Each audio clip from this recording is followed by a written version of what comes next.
Gênesis capítulo 3, você sabe que Gênesis 1 começa do momento em que Deus criou o planeta Terra. Mas já havia coisas antes. Quem já existia antes do planeta Terra? Quem já existia? Antes de Deus, depois de Deus. Depois de Deus e antes do planeta Terra, quem já existia? Os anjos. Os anjos já existiam antes, Deus já tinha criado eles. Então a Bíblia, ela não se propõe muito a falar sobre o que aconteceu antes da criação do planeta Terra. São poucos versos, são uns 14 versos da Bíblia que falam sobre coisas que existiam antes da criação. Coisas que existiam, ou momentos prévios à criação da Terra. Gênesis 1. E esses versículos, eles estão meio eles estão salteados na Bíblia.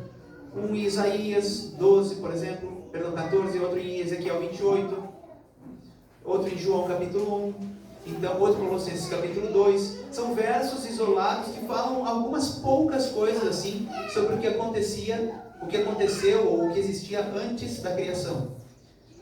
Os textos que falam sobre as coisas eternas, não é? Ou antes do princípio. Gênesis capítulo 1 então se propõe a falar do início da história humana, início da história do planeta. E já logo no capítulo 3 tem uma árvore, na verdade tem mais de uma árvore. Olha o que acontece aqui. Gênesis 3, verso 1 até o 6, diz assim, 1 até o 5, a queda do homem. Mas a serpente, mais sagaz que todos os animais selváticos que o Senhor Deus tinha feito, disse à mulher: é assim que Deus disse, não comereis de toda a árvore do jardim? Respondeu-lhe a mulher: do fruto das árvores do jardim podemos comer, mas do fruto da árvore que está no meio do jardim, disse Deus, dele não comereis, nem tocareis nele, para que não morrais. Verso 4. Então a serpente disse à mulher: é certo que não morrereis, porque Deus sabe que no dia em que dele comerdes, se vos abrirão os olhos, e como Deus sereis conhecedores do bem e do mal. E o último verso então, diz isso, verso 6. Vendo a mulher que a árvore era boa para se comer, agradável aos olhos, e árvore desejável para dar entendimento, tomou-lhe do fruto e comeu, e deu também ao marido, e ele comeu. Aqui é o primeiro encontro, pelo menos registrado na Bíblia, debaixo de uma árvore. É aqui em que o inimigo está ali à espreita, fazendo da serpente o seu escudo, e tendo o primeiro diálogo com o ser humano, na verdade Eva aqui, na pessoa de Eva, e é um encontro fatídico, trágico, porque é aqui que se estabelece a desconfiança na palavra de Deus. Até então, na parte do ser humano, existia absoluta confiança do ser humano naquilo que Deus falava. Deus falava, o ser humano, inclusive toda a criação, fazia exatamente conforme Deus falava. Mas aqui se quebra essa confiança. O inimigo aparece justamente para quebrar, para fragilizar a confiança do ser humano na palavra de Deus, perguntando através de uma pergunta: é assim que Deus disse? E veja, olha a pedagogia divina. O Jardim do Éden era um lugar um tanto amplo para abarcar um grande número de árvores, um grande pomar. A ordem de Deus tinha sido muito clara. Existiam 3 tipos de árvore. Você está ligado nisso? Está ligado? Olha aqui, 3 tipos de árvores. Uma delas o ser humano precisava comer para perpetuar a vida. Como é que era o nome dela? Árvore da vida. O outro tipo de árvore eram as árvores opcionais. O ser humano poderia desfrutar delas, mas não era obrigatório. Deus não forçava eles comerem dos frutos de cada uma delas. Que árvores eram essas? As árvores do jardim, que tinham seus frutos como parecidos com os nossos, mas muito melhores.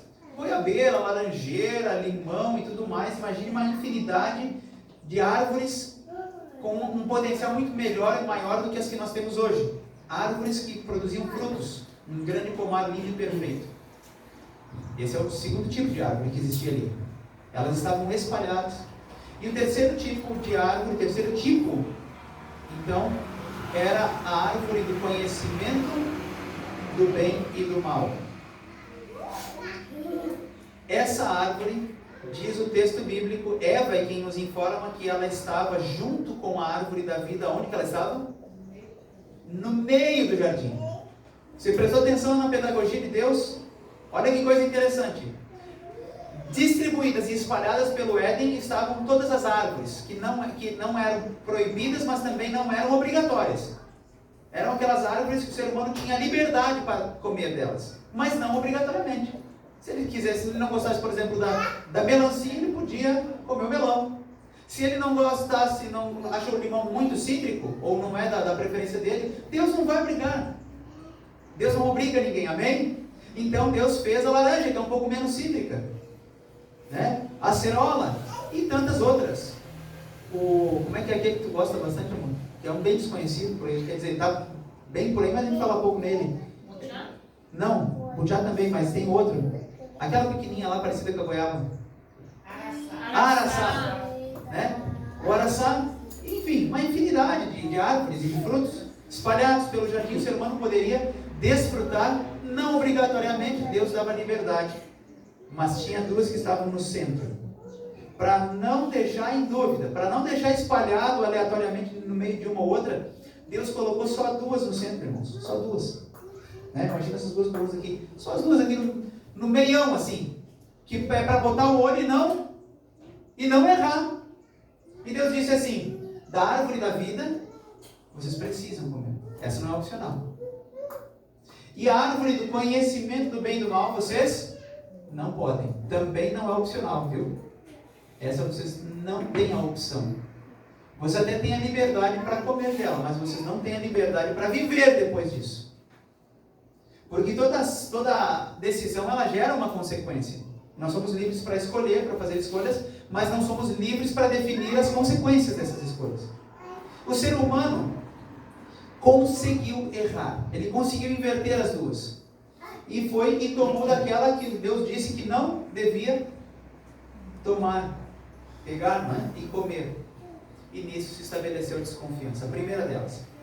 Ao longo da história, na Bíblia, há várias outras árvores em que houveram encontros, em que houveram decisões. Por exemplo, você entendeu bem aqui, né? A história dos três tipos de árvores, já logo no início da Bíblia. A árvore do conhecimento do bem e do mal, a árvore da vida e as outras árvores espalhadas. Mas ao longo da Bíblia, né? Você tem outras árvores. Por exemplo, você tem, logo no segundo livro da Bíblia, tem uma outra árvore. A árvore do chamado. Lembra? É uma sarça. O fogo aparece nela, mas ela não se queima, ela não se consome. Isso é uma árvore diferente. Moisés sai dali de onde ele está e diz assim: eu vou me aproximar para ver o que está acontecendo. Que grande maravilha é essa que o fogo queima, mas ela não se destrói, ela não se consome. Essa é a primeira e única vez na Bíblia que o fogo ele interage com um elemento, ele se integra com um elemento que está sendo combustível, mas ele não consome, a única vez. Todas as outras vezes o fogo queima e consome. E sabe por que não consome? Porque aquela árvore representa a presença divina. Deus diz assim para Moisés: tira as sandálias dos pés, porque o lugar onde tu estás pisando é santo. E sabe por que o lugar era santo? Porque Deus estava ali. Não era por causa da sarça, não era por causa... Veja, tanta coisa maravilhosa, né? A gente fica louco de vontade de pregar junto, né, Jair? O que tu vai falar para nós aqui, Jair? É que também, quando os jovens hebreus estavam na final ardente, né? Também Deus estava ali. Deus estava ali. Histórias vão acontecendo ao longo da Bíblia que tem a ver com árvore. A árvore do chamado, né? A sarça ardente que não se consome. Você tem, por exemplo, mais tarde, nos livros históricos ou nos livros dos reis ali, aparece um profetinha famoso, que teve também um momento em que ele está próximo a uma árvore, debaixo lá, né, de trás lá de umas pedras, lá de umas montanhas, dos penhascos, e tem uma árvorezinha lá. E depois ali ele toma uma decisão ali, sabe para onde ele vai? Vai para dentro de uma caverna. Se entristece tanto que ele vai para dentro de uma caverna e não quer mais sair. Tem gente assim, que entra na caverna, não tem quem tire, nem mulher, nem esposa, nem reboque, nem papa em tudo, nada. A árvore da depressão, do medo, do pânico, né? E isso tem afetado tanto cristãos quanto não cristãos também. A árvore do medo. Não sei qual é a árvore que você enfrentou, a última delas, mas Elias passou por essa aí. E depois de um triunfo, viu? Depois de ter orado para não chover, depois de ter feito profecias sérias contra Acabe e Jezabel, porque eles estavam muito fora dos trilhos, depois de um grande triunfo ministerial, Elias é acometido debaixo de uma árvore, de uma grande depressão, e vai entrar numa caverna. São as árvores da Bíblia, as árvores da vida. Você tem uma outra árvore. Essa aqui é impressionante, né? É a história de um outro profetinha. Primeiro ele é fujão. Conhece? Ele se dispôs, mas não para ir para onde Deus mandou, mas para um outro lado. Deus mandou assim, ó, o norte está lá, o azimuth, ó. Ele vira para o outro lado e diz assim, dispôs-se Jonas, mas para ir para Tarsis, né? Uma certa ironia, inclusive, nesse texto, né? E aí ele mesmo escreve sobre a história dele, mais tarde. E depois, então, de fugir de Deus, do chamado de Deus, depois de ter sido engolido e depois despedido, né? Na areia da praia lá, pelo grande peixe, ele está lá entre os ninivitas e ele começa então o seu discurso, sua pregação. A pregação é de que 40 dias e a cidade ia queimar, e nem Sodoma e Gomorra. E Deus diz assim, e aí Deus dá uma noite de repouso para ele lá entre os ninivitas, e toda a vida vem de Deus, amém? Inclusive a das plantas. E Deus faz surgir sobrenaturalmente, sem que ninguém plantasse, uma plantinha bem de trás de Jonas, assim, de manhãzinha cedo.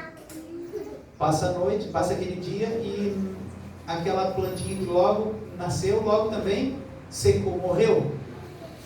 E Jonas, que tinha sido fujão, agora se torna mimado. Jonas tem dois problemas de caráter, né? Um é fujão e o segundo é mimado. Tem gente chorando aqui ou não? Não, né? Todo mundo é corajoso, faca na bota. Até os naturalizados aí, né? Os belemitas, né? Os belemitas já se naturalizaram, são tudo faca na bota. Não tem ninguém chorão. Não, fujão, não tem ninguém fujão. Mas pode ser que tenha alguém mimado aí, né? Jonas foi os dois. E inclusive cumpriu o chamado de Deus. Diz ali o texto, pelas características, parece que era uma plantinha que cresceu. Ela criou caule, planta, cresceu e fez sombra. Para fazer sombra não podia. Eu fiz a especialidade agora há poucos dias das plantas de árvores, né? Tem dois tipos. Tem as árvores, as árvores tem uma diferença, né? A gente estuda qual a diferença entre uma árvore e um arbusto, né?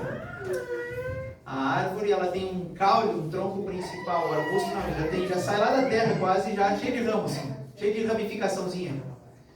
Segunda característica é que a árvore, ela cresce e as folhagens dela, a gente pode se abrigar nas sombras. Pode ver que elas sempre fazem uma copinha assim, a gente pode ir para baixo delas, né? Cedo ou tarde, umas demoram mais, outras menos, mas ela vai ter isso. Essa de Jonas parece que tinha essa característica, então era uma árvore também, ter sombra para ele. E o arbusto não, o arbusto ele cresce, fica baixinho, né? A árvore ela cresce alta, mais alta que o ser humano. O arbusto ele pode às vezes crescer mais alto, mas ele tem uma característica mais baixa. Tanto é que o pessoal faz até, né? Molda eles e corta de um jeito, faz boneco e tal, deixa quadradinho, deixa, né? Esse é o arbusto. Ele não serve para fazer sombra, né? Ele serve às vezes para atrapalhar a visão da gente, mas para fazer sombra não. Jonas também teve um encontro ali. É a árvore, né, dos planos frustrados, né? Ele fica chateado, a minha imagem, não sei o que, minha reputação, o que vão dizer agora, né? Que a minha palavra não... Eu disse que eles iam queimar e eles vão viver, e agora, né? Primeira e única vez na história que alguém prega e 100% do público se converte. Muito mais que Pedro. Pedro foi 3.000, ele foi 120. Nem Jesus teve conversão assim, teve sucesso assim, pelo menos no ministério terrestre dele. E o cidadão ficou chateado. Ficou pé, né? Porque não deu certo a profecia. Mas era o que Deus queria. Ele queria assustar o povo para ver se eles se convertiam num susto, num choque assim. 110 para 220. E gerou conversão mesmo, né? A gente fala conversão, Que é exatamente isso, a fase, né, de uma rede elétrica é 120 para 210, tem que ser um choque às vezes. Árvores. Os discípulos tiveram um encontro também com Jesus, um dia, debaixo de uma figueira, árvores que não davam uma árvore, um drama que Jesus fez, mais ou menos que nem a gente fez aqui, né? Ele fez um drama para ensinar uma lição. Porque às vezes, muitas vezes Deus falando, as pessoas não ouviam o profeta. Então Deus disse um dia assim, ó, Isaías, tira a roupa e anda peladão aí.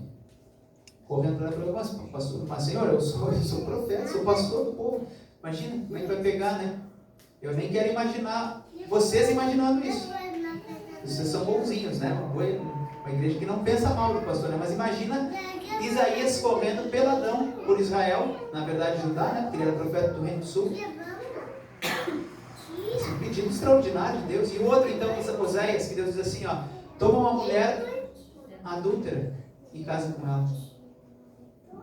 E são os dramas que às vezes Deus faz, mas dramatização, irmãos. Isso é um assunto até teológico. Dramatização.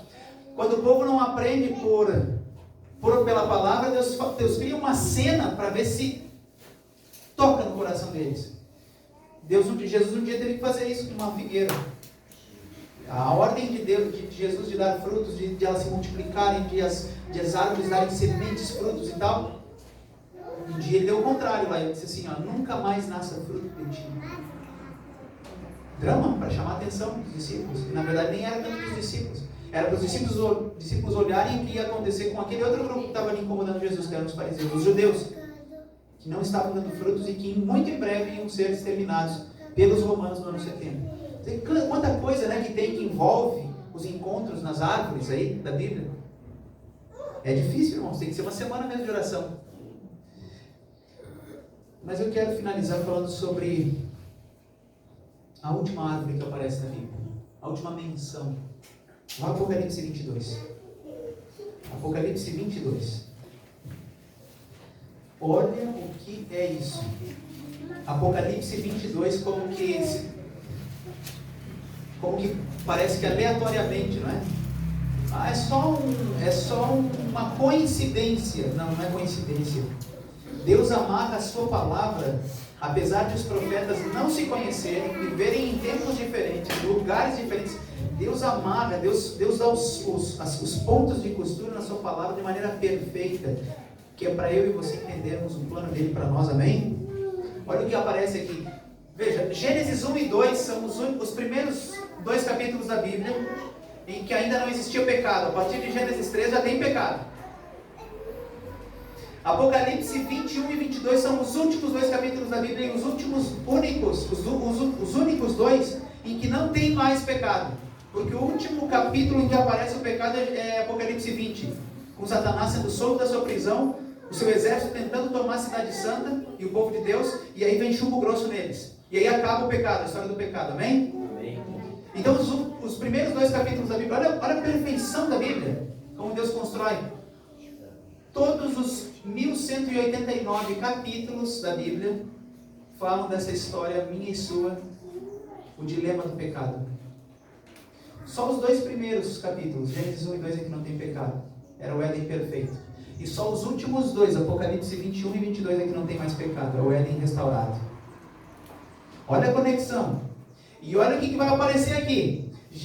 Apocalipse 22 agora, o último capítulo da Bíblia, versos 1 e 2. Então, lembrando que no capítulo 21 já começa a descrição do novo céu e nova terra, certo? Depois do milênio. E é no capítulo 22, na metade do 21, ali no versículo 9, já começa a descrição da cidade, a Nova Jerusalém, aquela que a gente tem ali, ó, uma amostra dela. E João vai detalhando em linguagem fenomenológica. Sabe o que é? Linguagem fenomenológica é João escolhe palavras conhecidas para falar de algo que nós não conhecemos. É partindo do conhecido para o desconhecido. Então ele começa a falar, as ruas são de ouro, são como de ouro. Aí eu venho e pergunto para você, as ruas são de ouro mesmo? Você não vai pregar heresia, hein? Mas eu não quero dizer, eu não quero tirar a sua esperança. Eu só quero aumentar ela. Eu acho que as ruas são melhores que de ouro. Porque pelo texto de Paulo, em que ele fala o que o ser humano não viu, o ouro o ser humano viu. Eu acho que é muito melhor que ouro. A Bíblia fala de pedras que vão adornar as colunas da cidade. João escolhe as que ele conhecia, linguagem fenomenológica. Quer um exemplo de linguagem fenomenológica? Tá boa a mensagem, né? Mas a gente precisa avançar aqui, irmãos. Vou dar só um exemplo. Linguagem fenomenológica. Um dia Josué disse assim, ó, sol para. E aí escreveu lá depois, e o sol parou. O sol para?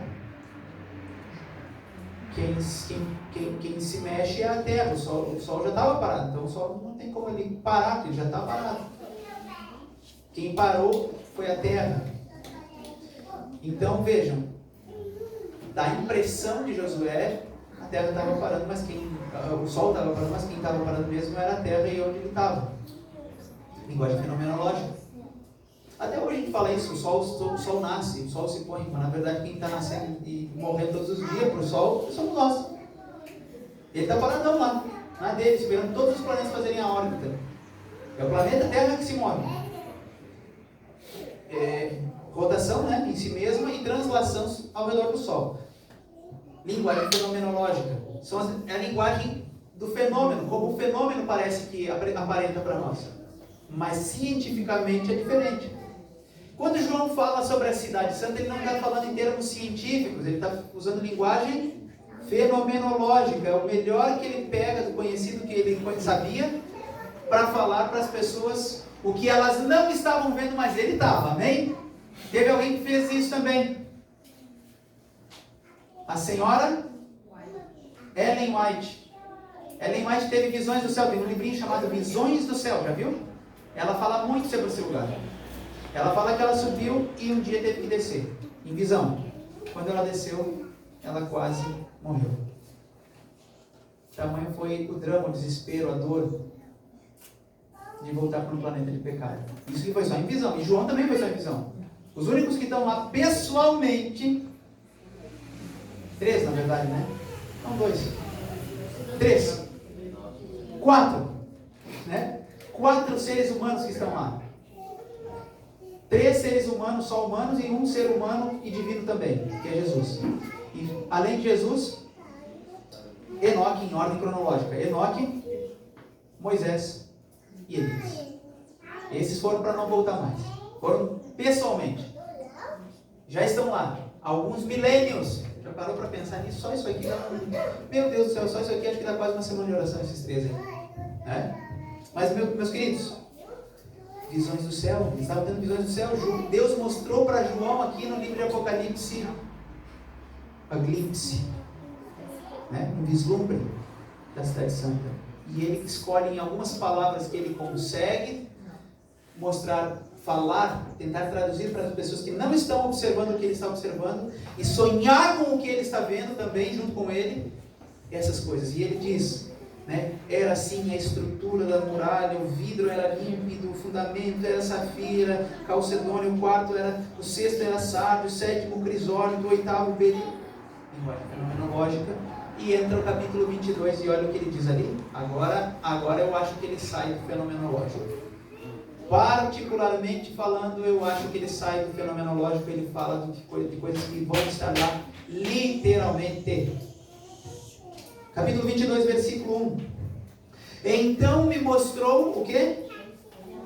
O que ele mostrou? O que Deus mostrou? O Senhor mostrou para João? Olha que lindo rio. Amém? Mostrou o rio, me mostrou o rio da água da vida.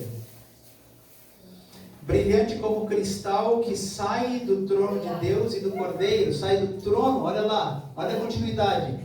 O rio vem até nós, mas ele sai da onde? Sai do trono de Deus, do centro da cidade, a capital do planeta Terra e do universo. O planeta que caiu em pecado se tornará a capital do universo. E Deus diz assim, e aí continua dizendo, né, então a água, o rio da água da vida sai do trono de Deus, o trono de Deus e do Cordeiro, é um trono só, mas são os dois que se assentam ali. E o versículo 2 diz assim, no meio da sua praça, a cidade tem uma praça, no meio da sua praça, de uma e outra margem do rio está o quê? A árvore que as folhas não secam, irmãos. As nossas folhinhas começaram brevemente a secar. Não é para rir, isso é para chorar, sabe, céu? Por mais que a gente entende, por mais que a gente faça a melhor construção, sabe o que isso nos lembra? Nós ainda não estamos lá. E é por isso que eu estou pregando isso para vocês nessa manhã, meus irmãos e amigos. A árvore da vida vai estar lá. Você parou para prestar atenção nisso? O que diz ali? O rio da água da vida, de uma margem à outra, céu, vai estar a árvore da vida. É a mesma árvore de Gênesis 1 e 2. Não é outra. É tão maravilhoso que eu e você vamos voltar para o lugar de onde Adão e Eva, e nenhum de nós deveria ter um dia saído. Eu estou finalizando a minha mensagem e eu tenho um convite para fazer. Deus está chamando pessoas para morar nesse lugar, como a Anne cantou. Esse é o meu lugar. Esse é o seu lugar, amém? Esse é o lugar para todos os filhos e filhas que amam a Deus. É a própria árvore da vida que vai estar lá, não é outra. Deus enrolou, Deus recolheu o Éden de volta para ele, porque senão o ser humano teria depredado, vândalo como é, teria depredado o Éden. Deus cuidou do Éden, trouxe de volta para si e vai devolver para os seus filhos no dia que Jesus voltar pela terceira vez a essa terra com os glorificados. É a árvore da vida. E na árvore da vida haverão encontros. Debaixo da árvore da vida haverão encontros extraordinários. Urias e Davi estarão ali. Saulo e Estevão estarão ali. A sua mamãe, seu papai, o seu talvez irmão querido que a morte roubou, quem sabe, ele provavelmente estará ali. E é por isso que você e eu não podemos faltar. Jesus estará lá. E eu e você precisamos estar lá. Eu e você precisamos começar a marcar encontros urgentemente com as pessoas debaixo da árvore. Mesmo que você nunca tenha visto a pessoa ainda.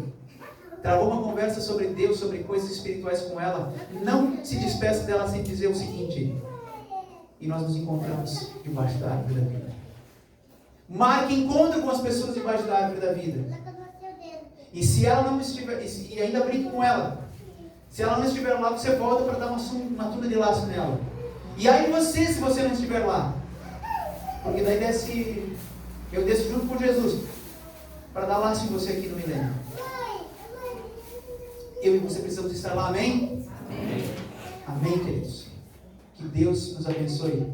Que Deus faça você sonhar com o nosso lugar. E graças a Deus, pessoas têm aceitado estar lá, né, gente? Cada dia mais. E nós queremos chamar aqui a Grace e o Carlos. E pode vir também a família, né? As meninas junto. Porque elas são a extensão de vocês, né? O Carlos e a Grace e o Carlos decidiram estar lá. Eles querem estar debaixo da árvore da vida. Eles se encontram com Jesus e com todos os queridos e com o povo de Deus debaixo da árvore da vida. E para isso, queridos Carlos e Grace, nesse momento nós vamos proceder com o voto batismal, o voto da decisão de vocês, da fidelidade de vocês ao Senhor Jesus. Amém? E a igreja está feliz por isso. Queridos irmãos, ontem à noite, nós depois da programação aqui, tivemos a alegria, né, Jair e eu, de conversarmos com o Carlos e a Grace e confirmarmos a decisão deles para estarem debaixo da árvore da vida, amém? Marque encontro com as pessoas e nós marcamos, e estamos marcando agora. Vamos estar debaixo juntos da árvore da vida, amém, Grace? Amém, Carlos? E portanto, coloca um fundo para nós aí. Coloca um fundo para nós aí. Um fundinho para nós. Portanto, eu queria perguntar para vocês, querido Carlos, querida Grace, as perguntas que nós precisamos fazer, né, para que a pessoa possa ser batizada. Até agora vocês são candidatos, mas daqui a pouquinho vocês já estarão batizados. Enquanto candidatos, vocês então precisam responder essas perguntas importantes. A primeira delas: Grace, Carlos, vocês aceitam a palavra de Deus como a Bíblia Sagrada como a inspirada palavra de Deus, regra de fé e prática para a vida de vocês, para a nossa vida? Amém, igreja? Amém. Vamos combinar? Quando eles disserem sim, vocês dizem? Amém. Carlos e Grace, vocês aceitam Jesus Cristo como seu Senhor e Salvador pessoal? Sim. Amém. Vocês também aceitam o ensino bíblico da Trindade, a unidade de 3 pessoas coeternas, Pai, Filho e Espírito Santo? Amém. Vocês desejam viver todos os princípios bíblicos conforme ensinados pela Igreja Adventista do Sétimo Dia, honrando a Deus em tudo na vida de vocês? Amém? Vocês também desejam ser fiéis a Deus em todas as coisas, também nos dízimos e nas ofertas, de acordo com a orientação da Bíblia? Amém? Vocês também desejam usar os dons, os talentos que Deus deu para vocês, para que vocês honrem a Ele, abençoem o próximo e sejam completamente felizes assim, trabalhando para Jesus? Sim. Amém? É o desejo de vocês. Ser batizados por imersão, como Jesus foi um dia lá no Rio Jordão pelo seu primo João Batista, batizado nas águas, mergulhados, morrendo para a velha vida e nascendo, ressurgindo para a nova vida em Cristo. É o desejo do coração de vocês? Sim. Amém. Vocês também desejam ser membros da Igreja Adventista local do Salvador do Sul, aqui, mas da Igreja Adventista do mundo todo? Sim. Amém. Vocês creem que a Igreja Adventista do Sétimo Dia é a igreja que remanesceu da profecia bíblica nos últimos dias, no Apocalipse, um movimento profético que foi levantado por Deus para proclamar a volta do Senhor Jesus e a fidelidade total aos mandamentos de Deus? Sim. Amém? Portanto, é o desejo de vocês guardar todos os mandamentos, inclusive o sábado, que requer a observância, a santificação desse dia? Sim. Amém. E por fim, vocês creem também nos dons espirituais e entendem que um desses dons, o dom profético, ele foi dado como um presente, como uma característica para o povo de Deus no tempo do fim. Vocês creem no dom profético que se manifestou tanto nos profetas bíblicos, mas também na vida, na obra de Ellen White? Sim? Amém? Queridos irmãos, então agora voltando para vocês, eu pergunto, o Carlos e a Grace vão observar essa cena. Quantos aqui aceitam eles como membros da família de Deus aqui em Salvador do Sul? Olha só, olha que linda essa cena. E agora, até tinha que ter uma foto daqui também, Céu. Bate a foto daqui. E agora outra pergunta. Quantos aqui se comprometem a ajudá-los a chegar debaixo da árvore da vida, orando, talvez aconselhando, ajudando eles em tudo que for necessário para que nós possamos estar lá, na árvore, debaixo da árvore da vida? Amém? Amém. Que cena linda, irmãos. Que essa igreja continue vivendo, existindo para salvar. E nesse momento, Grace, Carlos e eu nos prepararemos para entrar no tanque, enquanto a igreja se prepara também cantando uma canção. Que Deus abençoe a todos nós.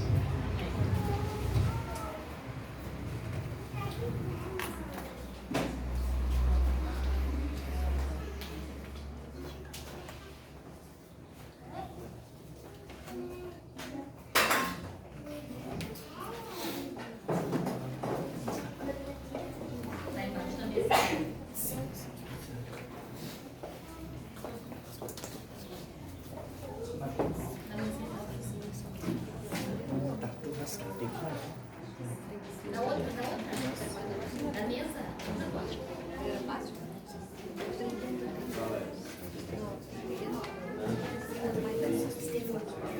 Levinho, o Carlos é massa mais pesada, né? Mas vai dar certo.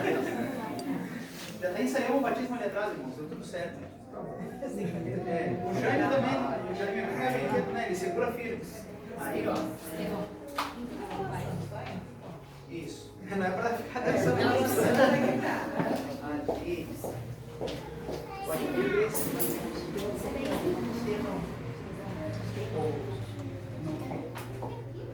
inaugurando o nosso novo tanque aqui, a Grace, nesse momento.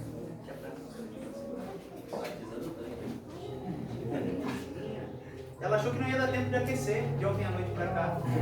Essa equipe é show. Davi já começou, né, a encher junto com o Jair e ali os meninos. Pode vir junto. Vem junto. Vai dar espaço. A gente aperta só para eles entrarem aqui, depois vai ficar mais folgado.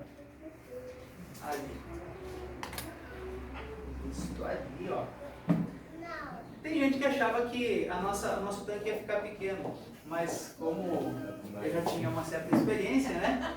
Eu sabia que nosso tanque de 1000 litros aqui ia dar inclusive para botar um casal dentro dele. No último batismo nós tivemos, foram 2 irmãos, né? Na verdade lá foi 2 irmãos, também 2 pessoas. E aí, ó, sobra espaço pra gente aqui. E agora quero então chamar a Grace para ficar um pouquinho mais à frente aqui, quase isso, aqui no limiar aqui. Irmãos, a Grace, ela, junto com o Carlos, eles estão voltando para somar, amém, Grace? Amém. Eles querem dizer para essa igreja que querem trabalhar. Amém? Amém. Com os dons que Deus deu para eles. Ontem na conversa nós tivemos com o Jair, Deus fez um chamado a eles, para eles trabalharem no clube de aventureiros. Amém. E claro, em tudo que eles quiserem. Mas a gente vê que como a pequena, né, está no clube, tem tudo a ver com eles, né? Então eles serão muito bem recebidos e que vocês sejam muito usados por Deus, Grace. E Grace, esse foi um momento muito aguardado, né? Foram vários meses, acho que mais de 4 meses, 5, 6 meses, desde a primeira visita do pastor, e deu tudo certo. Ontem, quando nós falamos sobre 2 possibilidades nesse ano, né, Jair? Ou hoje, ou dia 18, na celebração de encerramento de ano distrital, ela falou, pastor, por mim pode ser amanhã. Eu olhei para o Carlos, decidido, hein, Carlos? E tu vai quando? Pode ser amanhã também. E para satisfazer, acima de tudo, o desejo do coração de Cristo, mas também o desejo do teu coração, Grace, para que tu sejas uma pessoa extremamente feliz, abençoada, que os teus pecados sejam completamente perdoados nesse momento e justificados pelo sangue do nosso Senhor Jesus, e também para que tu receba agora no teu coração o distintivo de proclamador do Evangelho, é mais uma soldada do exército de Cristo, é que eu, pastor Anderson, seguindo a ordem do Mestre Jesus, te batizo em nome do Pai, do Filho e do Espírito Santo. Amém.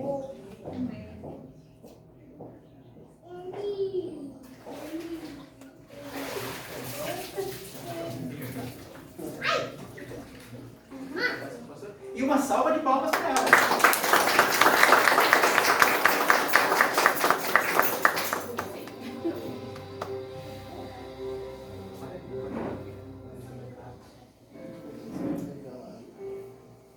Eu sempre dou a instrução para não tirar o pezinho do chão. A Grace esqueceu do pezinho e aí foi um pouquinho para trás, mas tá salva, né?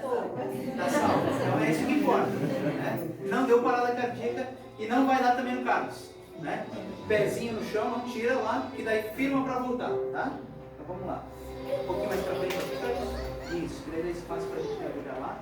Viu que deu certo? Ela coube lá, né? Bem certinho. Queria dar um passinho mais só. Aí tá ótimo. Carlos, tu é um homem abençoado, porque tem uma família linda. Mas agora tu não tem só a família lá da casa. Agora tu tem uma outra família aqui também. A tua família ampliada é a igreja. E por isso, Carlos, nós estamos aqui para te ajudar, para te abençoar também. Conta com a gente. E parabéns pela tua decisão de ser fiel a Jesus. Não é fácil para um homem que precisa cuidar da sua família. Mas se o Senhor não edificar a casa, em vão trabalham os que a edificam, os que a constroem. Se o Senhor não guardar a cidade, em vão vigia a sentinela. Por isso, Carlos, tu não está sozinho. Tem uma igreja e tem um Deus que vai cuidar de ti, da tua família e de todas as coisas. Amém? Por isso, seguindo a ordem do Mestre Jesus, para que ele seja honrado e o desejo do teu coração seja também aqui satisfeito. Eu te batizo em nome do Pai, do Filho e do Espírito Santo. Amém. Amém.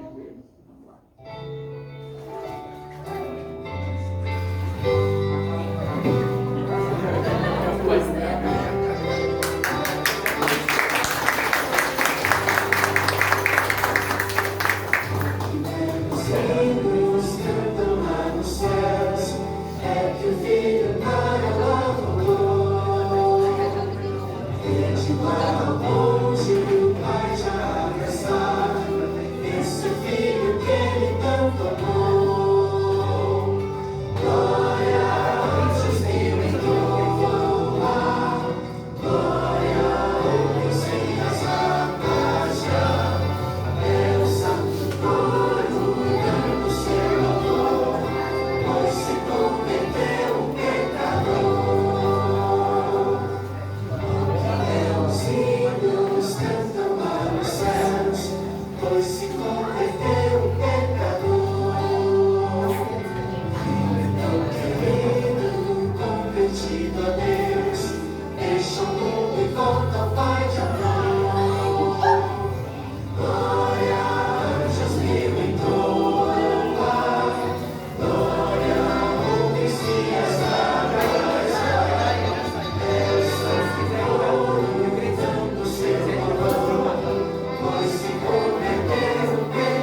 nesse momento nós vamos encerrar nossa cerimônia ouvindo uma canção. Preste atenção porque tem um convite para você também, tá bom? A Sueli nesse momento vai cantar e que Deus toque no seu coração também nesse momento, ao finalizarmos a nossa cerimônia nessa manhã de sábado.